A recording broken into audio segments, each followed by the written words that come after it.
Guys, ngira ngo mwese mwumvise inkuru imaze iminsi itangazwa mu binyamakuru bitandukanye. Ubwo n'ibinyamakuru bitandukanye byandika ku bintu bijyanye na showbiz, aho umugabo Kanye West cyangwa se Mr Ye amaze iminsi avugwa mu bitangazamakuru bitandukanye, haba muri Leta Zunze Ubumwe za Amerika, ku mugabane wa Aziya, Europe, isi yose. Ni umugabo ukomeye cyane kandi uzwi muri hip hop yo ku isi ndetse by'umwihariko hip hop ya Amerika. Uyu mugabo ibitangazamakuru ngira ngo bimaze iminsi kuva uku kwezi, mu ntangiriro z'uku kwezi kwatangira, Kanye West amaze iminsi atangaza hirya no hino mu binyamakuru bitandukanye, atangaza show ikomeye cyane ari gutegura Las Vegas.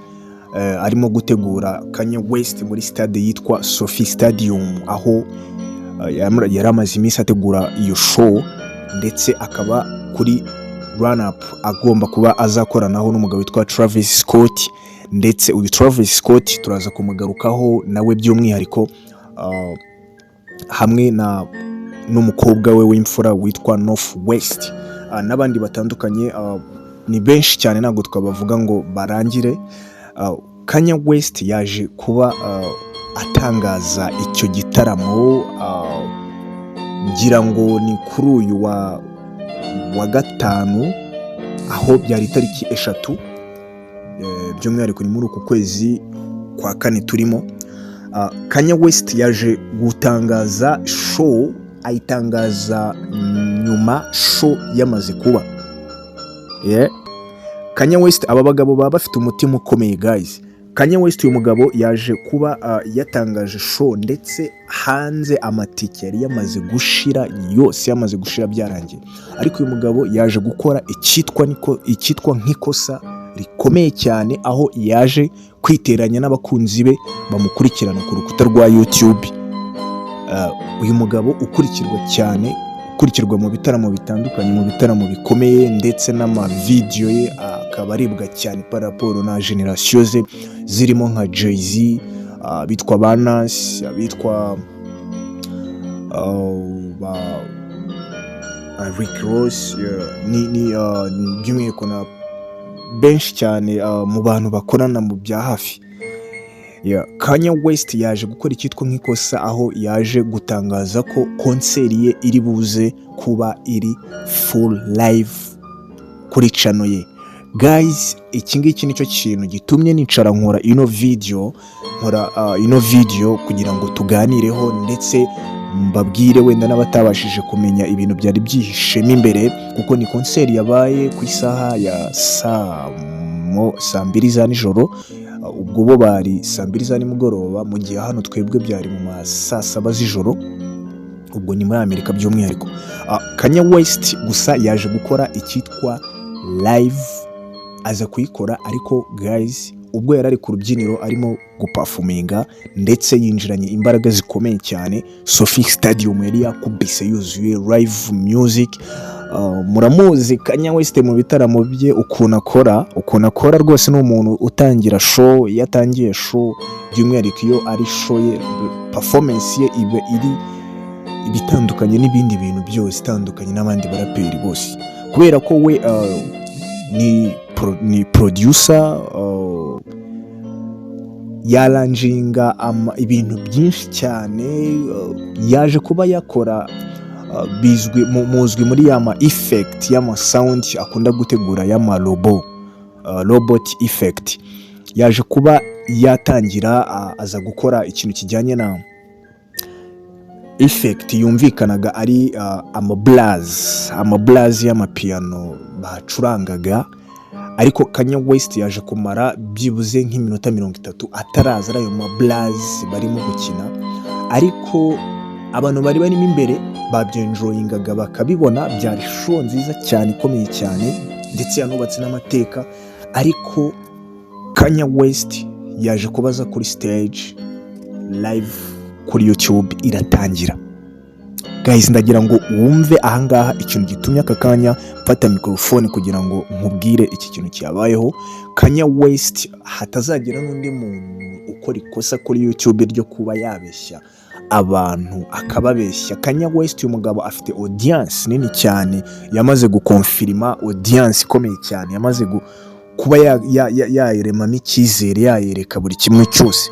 Uyu mugabo yaje gukora icyitwa n'ikosa, aho yaje gufata live arastreaminga nk'ibisanzwe, abantu ndetse batangira kureba. Agistreaminga ako kanya abantu ibihumbi bigera muri 20 byahise bijyaho ako kanya direct, bahise bajyaho mu bigaragara, kuko byari bimaze kuvugwa na Kanye West mu masaha yarashize, aho yari amaze kuba yashyira ku rukuta rwe rwa YouTube, yarashyizeho post ibwira abantu ko iyi live iri buze kuba streamingwa live kuri YouTube. Ariko ibi ngibi ntabwo ariko yaje kubyubahiriza, yaje gukora live koko nk'uko yari yabivuze, ariko yakoze icyitwa nk'ikosa rikomeye cyane, aho yafashe live arayistreaminga, ariko guys nta sound n'imwe yari irimo. Yakoze ikintu cyitwa nk'ikosa ryo kubeshya abakunzi be, ryo kubeshya audience. Ngira ngo murabibona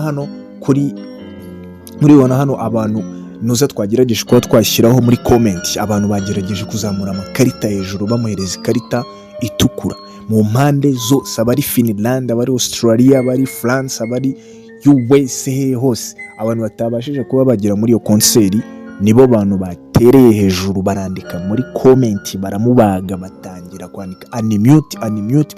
Nta kindi kintu cyari kiri muri comment, mu gihe abandi bantu hahandi ubusanga muri comment ubundi bimenyereye ko mujya mubibona mu live stream. uyu musore mutoya witwa Aisha Speed, ngira ngo murabibona iyo ama live stream ari gustreaminga, abantu baba bakwapreciatinga, bakubwira bimeze gutya, show bazamura amadarapo aho baherereye hose ibiki.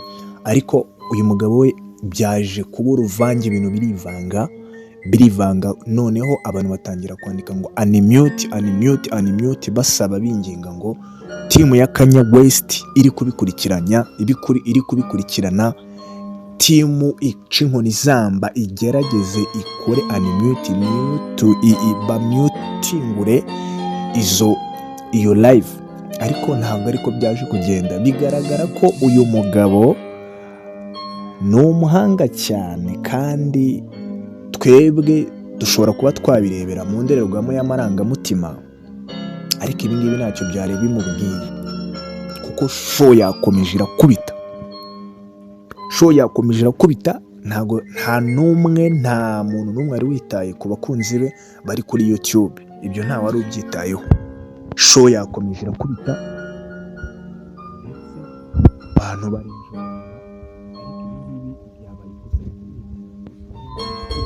n'abantu kuri YouTube, ndetse na n'izi saha ku mbuga nkoranyambaga ze baracyamubaga, bamubwira bati Kanye West ibintu wadukoreye ntabwo bibaho, Kanye West uri umulegend, Kanye West uri legendaire, ariko ibintu wadukoreye ntabwo bibaho, ni amahano akomeye cyane. Ngira ngo Kanye West yaramaze iminsi yerekwa urukundo rukomeye cyane, yaramaze iminsi yerekwa urukundo ruhambaye. Ngira ngo mu minsi ishize, muri iki cyumweru gishize, mwabonye indirimbo aherutse kuba yashyira hanze n'umuraperi mugenzi we witwa Travis Scott. Indirimbo yageze hanze mu masaha agera muri 2 gusa, iyo ndirimbo yari imaze kugira 3 miliyoni. Guys, ibintu bitajya bikunda kubaho ku baraperi abari bo bose. Kanye West ateye ubwoba, ariko ibyo ngibyo ngira ngo murabizi ni ibintu byo gutwika, ibintu by'agatwiko byo kubanza kuba yasasira ikintu agiye gushyira hanze, akabanza akagikorera advertisement iri hejuru. Kuko uyu mugabo ku bintu bijyanye no kwamamaza no ku bintu bijyanye no gukora ku ma extended nk'aya ngaya, ni ibintu bye kandi ni ibintu yihariyeho. Usanga ibi bintu yabikuyeho ndetse n'abagerageje kumwigana barimo nka Lil Nas X, nawe ngira ngo ubu ngubu yarayamanitse, kuko Kanye West ni umugabo uri hejuru cyane. Ariko ibi ngibi ngira ngo iyi ndirimbo mwarayibonye, ni indirimbo yakubise cyane, ndetse iyo ndirimbo yaje no kuba inaperformingwa muri live yakoreye muri Sophie Stadium, aho yarari Las Vegas. Yaje kuba yayikubita, ariko abantu bo kuri YouTube impande zose babaye bored, ariko byanga byakunda bakomeje kubireba gusa, barastreaminga, barareba biri aho ngaho gusa, nta kindi kintu cyari gihari. Kanye West ibi ngibi ariko hakaba hari amakuru amaze gucukumburwa mu bitangazamakuru bitanga ama updates atandukanye. Kanye West iyi show ye yari yishyuwe n'abagabo bafite imbaraga cyane, yari yishyuwe n'amakampani akomeye cyane, ndetse atera inkunga ibitaramo bitandukanye by'abahanzi. Uyu mugabo ngira ngo yari yakoranye na Pepsi, aza gukorana na Adidas, akorana na Puma, aza gukorana na n'izi noza zitradinga ibintu bijyanye iyi kompanyi yitwa Sophie Olympic ikorana n'ibintu bijyanye n'amajet privé. Kanye West ibingibi byaje gutanga ishusho mu gitondo mu rukerera rw'uyu munsi, aho amakuru yaje kugera hanze bivuye muri management ye. Kanye West byaje kugaragara yuko izi kampani zari zarishyuye amafaranga akomeye cyane yo kugira ngo zamamarize muri ibi bitangaza, muri iyi konseri, no kugira ngo zitere inkunga uyu mugabo Mr. Ye. Ariko Kanye West yaje kuba abibazwa n'ibitangazamakuru bitandukanye, ariko yirinze kugira icyo abivugaho. Gusa ukuri guhari kwaje kugaragazwa n'izi kampani zari zashoye amamiliyoni yo kugira ngo zibashe kuba zakorana na Kanye West. Baje kugaragaza yuko ubwo Kanye West yaje kugaragaza ko agiye gustreaminga iyi live concert kuri YouTube channel ye, ntabwo byaje kuba binugwanugwaho kimwe ndetse n'ibi bigo byose. Kanye West yaje kuba mbere y'uko show itangira habayeho inama backstage, ubwo team ya Kanye West yari igiye kuba ya streaminga iyo live, ndetse baje kuba bahanahana amakuru, babona yuko Kanye West ibingi bagiye gukora bisa nkaho bitari biri mu masezerano cyangwa se bitari biri muri contract. Aba bagabo narakubwiye guys, bagukubita amafaranga, bakagukubita amamiliyoni, ariko ntabwo biba bivuze yuko ibintu byose uri bugireho access cyangwa se uri bugireho uburenganzira bwuzuye bwo kuba ibintu byose uri bubashe kuba wabimanaginga uko bimeze, ukabihayaringa mu buryo bwawe wishakiye cyangwa se mu buryo bwawe ubonye ubwo ari bwo bwose. Kanye West ibingibi nibyo byamubayeho, aza kwisanga yahemukiye abakunzi be bamukurikirana ku rukuta rwe rwa YouTube, bamukurikirana amanywa n'ijoro, ndetse badahwema kureba ibintu bye uko bukeye n'uko bwije. Ibingibi rero yaje kuba byamutungura, ndetse kugeza ubu ngubu Kanye West cyangwa se Mr. Ye nta kintu arigera abivugaho, ndetse na timu yose bakoranye ndetse ku ruhande rwe nta kintu baratangaza wenda ngo babyerureho, bagire ishusho babitangaho, bagire icyo babivugaho. Biracyari mu rujijo kugeza igihe Kanye West azatangaza ubwe, akaba yakora ikijyanye no kuba yasaba imbabazi abakunzi be, akiexcusa guys, akavuga ati Kanye West mpagaze mu byabaye byose, ndabasaba imbabazi abantu bari bari ku rukuta rwa YouTube bankurikiranaga batabashije kwinjira muri show, ndetse n'ababashije kuba bagerageza kuba bagura ticket zikabashiriraho. Mwese ndabasaba imbabazi kuko nabatengushye, kuko nari nateguye yuko muri buze kuba mwareba show mukayikurikirana, mukaba mwayireba ku bijyanye na live stream yose yari irimo gukorwa, ariko aka kanya mbishyizeho umucyo. Mu mbabarire rwose Banyamerika, isi yose, Europe, ahantu hose Kanye West atarakora icyo kintu, abakunzi baracyari kumubaga bagenda bamutotora mu mpande zose. Nujya kuri Twitter ye uraza gusanga amakomenti barimo kwandika, ujye kuri Instagram, ku mbuga nkoranyambaga ze zose, mu makomenti y'amavideo mashyashya maherutse gushyira hanze, dore ko afite album amaze gushyira hanze mu minsi ishize, murayizi, yitwa Father, ari nayo yitiriwe iriya ndirimbo afitanye na Travis Scott. Kanye West. Ubwo ibyo byose nibyo bintu tugiye gutegereza, tukaba twareba yuko aza kugira gutya akaba yagira icyo bivugaho, akagira ikindi kintu abitangazaho. Ariko abaririmbyi batandukanye barimo Taylor Swift baherutse no kuba bagirana saga mu minsi ishize.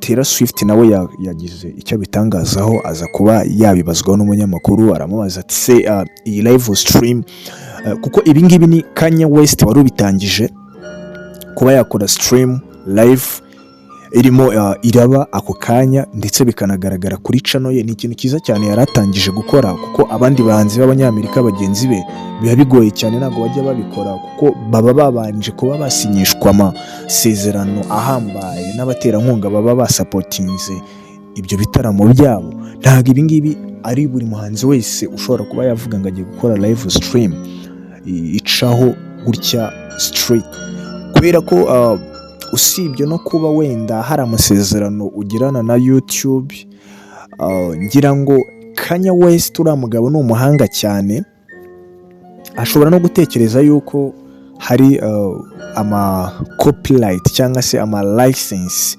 adashobora kuba bishobora kuba byamugora kujya gusharinga revenue n'abandi bantu yagiye akorana nabo collab, kuko byanga byakunda ntago yaririmbye aba ari bugombe kuririmba indirimbo ze gusa ku giti cye zonyine gusa, ahubwo wenda ngira ngo ayo makampani n'ibyo bigo bitandukanye biba byabonye yuko hari buze kubamo intambara, akazi kubamo ibintu by'amatiku, ibyo ngibyo akaba ari byo bintu babashije kuba birinda. Baramubwira ati ibi ngibi mu masezerano ntabwo bihari, tugiye kwinjira mu bindi bintu kandi byagombaga kuba byaraganiriweho mbere y'igihe. Guys, aba bagabo baba ari abahanga cyane, narakubwiye ngo ubucuruzi bwabo ni ubucuruzi buba buri hejuru.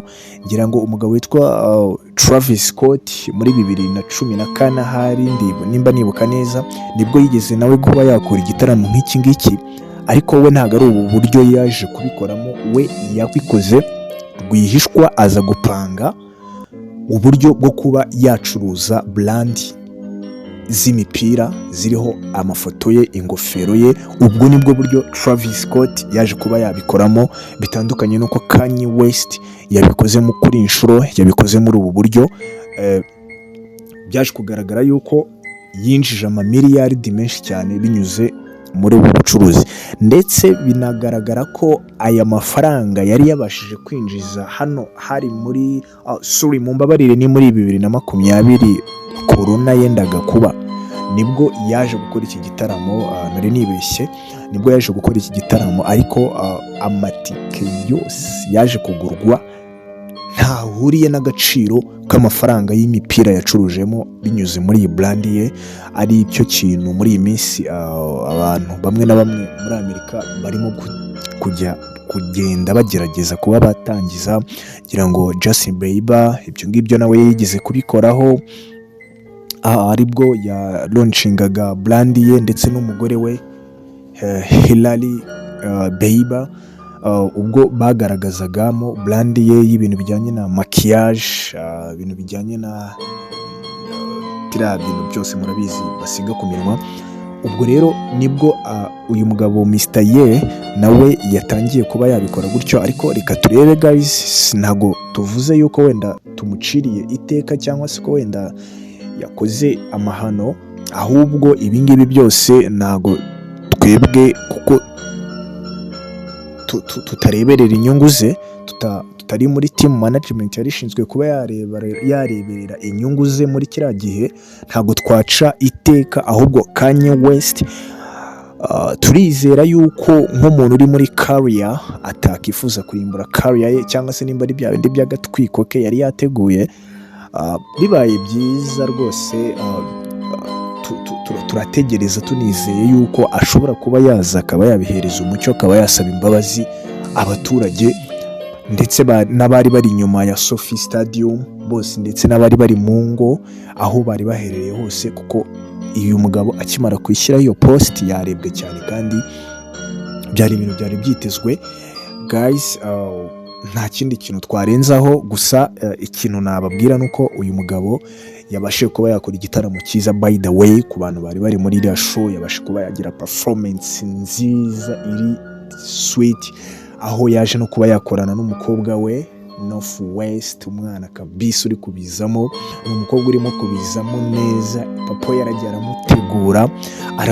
amutegura mu buryo bwiza kabisa, amugira umuhanzi uzaba umuhanzi w'isi yose. Ibi ni ibintu byiza cyane Kanye West uyu mugabo arimo gukora, ni ibintu bikomeye cyane, ni ibintu abahanzi bakomeye cyane bagenzi be bamwe byananiye no kuba bagerageza, nk'umuhanzi nka Michael Jackson ntabwo ibingibi yigeze abikora ngo aka kanya tube twabona umwana we uzamura ibendera, ntabwo tumuteye ibuye. Ariko Kanye West ikintu ari gukora ni ikintu cyiza cyane, kuba yafata nk'umukobwa ukiri mutoya cyane North West akamutangira kumutinyura, kumuhagaritsa byibuze muri show stade y'abantu 7,000 nk'iriya, ni ikintu gikomeye cyane kuba yamuhagarika kuri ya stage. Ni nuza cyane arimo kugenda, n'indi effort ikomeye cyane azakurana kandi akayigerana kure, ni experience ikomeye cyane.